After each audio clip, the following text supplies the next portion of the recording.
نحن في وزارة الداخلية والعدل النرويجية طلبنا موعدا مع الوزير.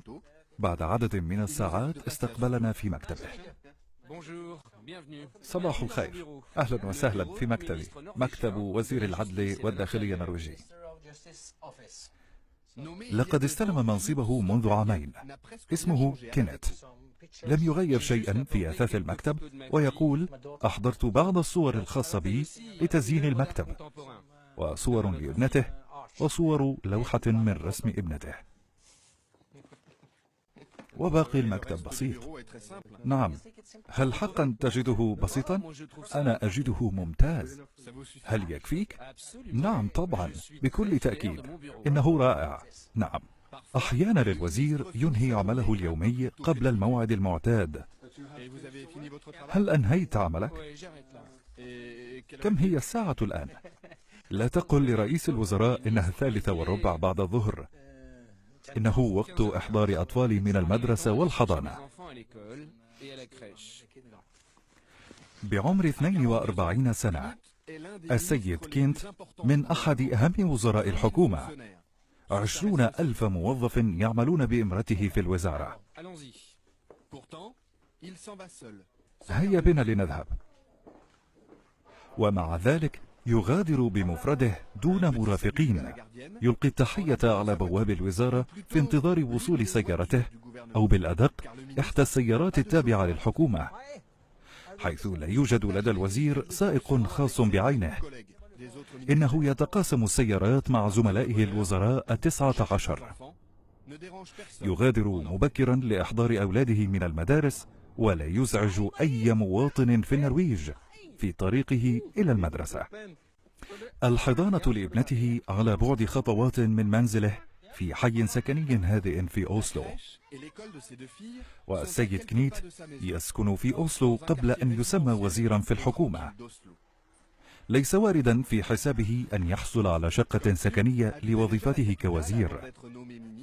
مع زوجته وعائلته يسكن في هذا البيت الصغير، والسعادة الغامرة لديه عندما يعود إلى بيته لتحضير وجبة الغداء. مملكة النرويج دولة واسعة، عدد سكانها يفوق 4,600,000 نسمة. دولة نظامها السياسي برلماني الذي بمقدور المواطن فيها مساءلة وإسكات النائب أو الوزير النرويجي. وهي دولة غنية بالغاز والبترول، ولكن النرويج أيضا دولة متشددة بشأن المال العام، والشفافية المالية مسلم بها، وتعتبر من المحرمات في السلوك النرويجي. وهذه الدولة دولة العدالة.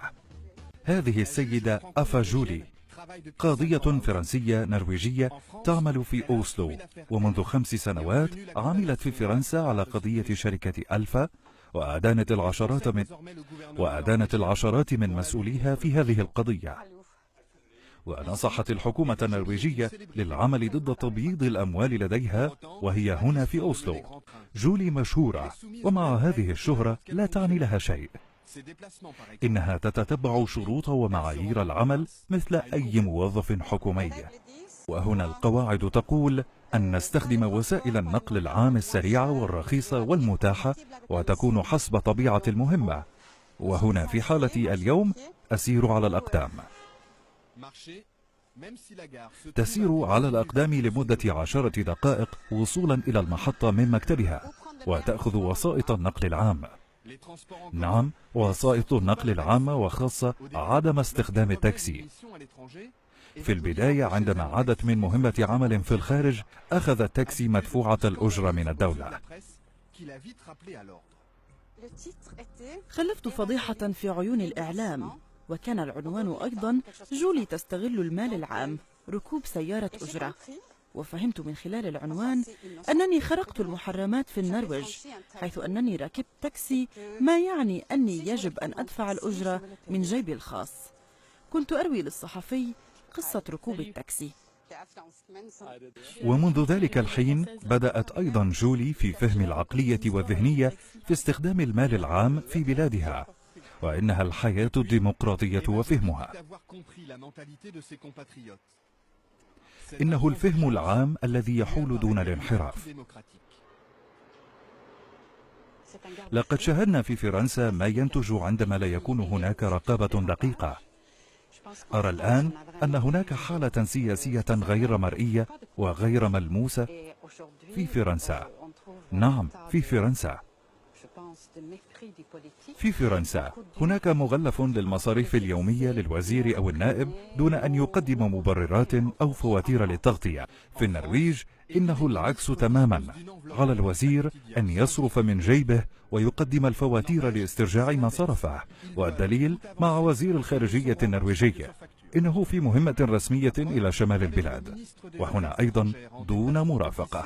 اليوم يفتتح مدرسة للتجارة وزيارة لقاعدة عسكرية، ويلتقي المنتخبين المحليين ويتغذى كباقي الآخرين. لا يوجد مأدبة خاصة به، سندويش وقهوة وكاتو.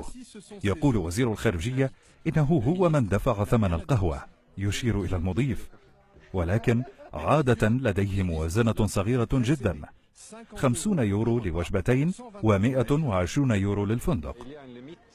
هناك مصاريف متصلة، فندق ووجبتين مغطاة من الدولة، وإذا تجاوزنا فإننا ندفع من جيبنا الخاص.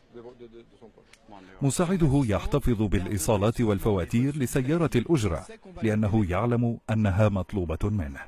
في رحلة العودة في الطائرة يصطف الوزير كباقي المواطنين ليحجز في الدور والطابور. ليس بالضرورة إن كنا وزراء أن نكون مختلفين، يقول وزير الخارجية، إن ذلك خطأ وخطير. بالعكس، يجب أن نكون مثل الآخرين من المواطنين، نعيش مثلهم ولا نختلف عنهم. يجب أن نتقرب من عيشة المواطنين.